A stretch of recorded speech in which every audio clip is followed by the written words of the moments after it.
So huyu mtoto vile amekuja, hii ni njaa imemsumbua, bibi yake alitoroka yeye, sasa kuna stress. Mumsamee. Sasa yeye sio engineer. Yeye sio mtu anajua chochote. He's just a hustler. Anaanza huko Nairobi.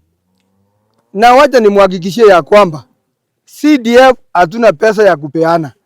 Ongo.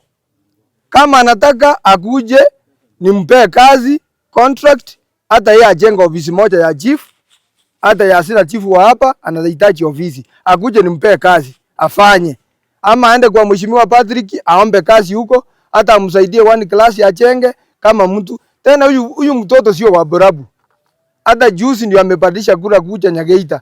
Kura yake ameleta Nyageita primary, ndio atakuja amesema kwao ni Nyageita. So wale watu wa Nyageita, nyinyi mnajua Murang'a ni wa kwenu hapa. Sisi kama mheshimiwa vile ametuweka kwa ile ofisi, tunafanya kazi ya haki. Na ile mambo, ile makaratasi yako naye, ile ya code list, ile that's a government document. Iko kila mahali. Ile ya audit, iko kila mahali. So hakuna kitu huko ameleta kigeni. Na vile mnajua Borabu constituency itakuwa kwa audit report mbaya, isemekane Borabu imekula pesa.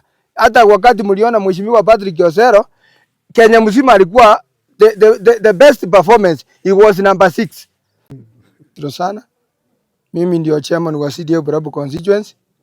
Nimekuja hapa kuhakikishia wananchi ya kwamba hii ofisi ya chief ya Bunyarurande imechengwa na pesa ya CDF 1.2. Wakati tuliingia ofisi 2022-23 ofisi ya chief tulikuwa tunaiweka 1 million. Vile vitu iliongeza pay ndio tukaongeza pesa mpaka ikafika 1.2. Kwa hivyo mimi naambia mwenye anakimbia kwa maproject aongoje, mheshimiwa anaendelea kuchapa kazi.